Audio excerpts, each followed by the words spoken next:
दिव्य भक्ति YouTube channel में आपका स्वागत है।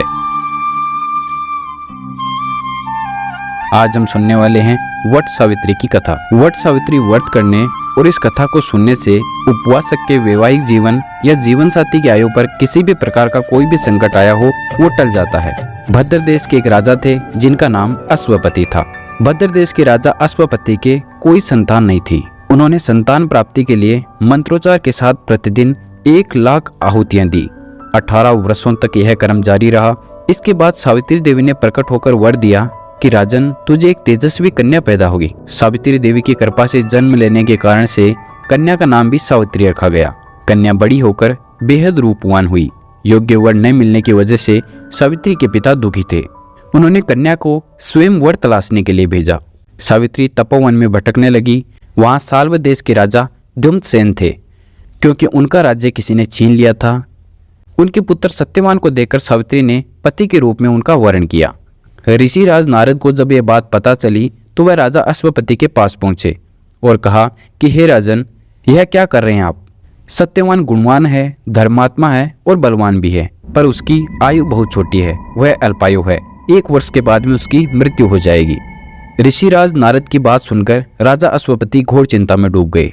सावित्री ने उनसे कारण पूछा तो राजा ने कहा, पुत्री, तुमने जिस राजकुमार को अपने वर के रूप में चुना है वह अल्पायु है। तुम्हें किसी और वर को अपना जीवन साथी बनाना चाहिए। इस पर सावित्री ने कहा, पिताजी, आर्य कन्याएं अपने पति को एक ही बार वर्ण करती हैं। राजा एक ही बार आज्ञा देता है और पंडित एक ही बार प्रतिज्ञा करते हैं और कन्यादान भी एक ही बार किया जाता है। सावित्री हट करने लगी और बोली, मैं सत्यवान से ही विवाह करूंगी। राजा अश्वपति ने सावित्री का विवाह सत्यवान से कर दिया। सावित्री अपने ससुराल पहुंचते ही सास ससुर की सेवा करने लगी। समय बीतता चला गया। नारद मुनि ने सावित्री को पहले ही सत्यवान की मृत्यु के दिन के बारे में बता दिया था। वह दिन जैसे जैसे करीब आने लगा, सावित्री अधीर होने लगी। उन्होंने 3 दिन पहले से ही उपवास करना शुरू कर दिया। नारद मुनि द्वारा कथित निश्चित तिथि पर पितरों का पूजन किया। हर दिन की तरह सत्यवान उस दिन भी लकड़ी काटने के लिए जंगल गए। साथ में सावित्री भी गई। जंगल में पहुंचकर सत्यवान लकड़ी काटने के लिए एक पेड़ पर चढ़ गए। तभी उनके सिर में तेज दर्द होने लगा। दर्द से व्याकुल सत्यवान पेड़ से नीचे उतर गए। सावित्री अपना भविष्य समझ गई। सत्यवान के सिर को गोद में रखकर सावित्री सत्यवान का सिर सहलाने लगी। तभी वहां यमराज आते दिखे। यमराज अपने साथ सत्यवान को ले जाने लगे। सावित्री भी उनके पीछे पीछे चल पड़ी। यमराज ने सावित्री को समझाने की कोशिश की कि यही विधि का विधान है, लेकिन सावित्री नहीं मानी। सावित्री की निष्ठा और पतिपरायणता को देखकर यमराज ने सावित्री से कहा कि हे देवी, तुम धन्य हो, तुम मुझसे कोई भी वरदान मांगो। सावित्री ने कहा, मेरे सास ससुर वनवासी और अंधे हैं, उन्हें आप दिव्य ज्योति प्रदान करें। यमराज ने कहा, ऐसा ही होगा, जाओ अब लौट जाओ। सावित्री अपने पति सत्यवान के पीछे पीछे चलने लगी।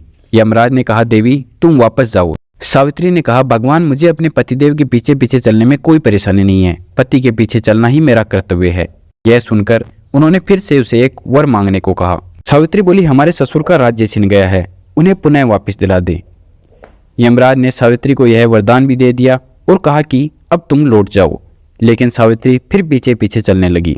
यमराज ने सावित्री को तीसरा वरदान मांगने को कहा। इस पर सावित्री ने 100 संतानों और सौभाग्य का वरदान मांगा। यमराज ने इसका वरदान भी सावित्री को दे दिया। सावित्री ने यमराज से कहा कि प्रभु, मैं एक पतिव्रता पत्नी हूँ और आपने मुझे पुत्रवती होने का आशीर्वाद दिया है। यह सुनकर यमराज को सत्यवान के प्राण छोड़ने पड़े।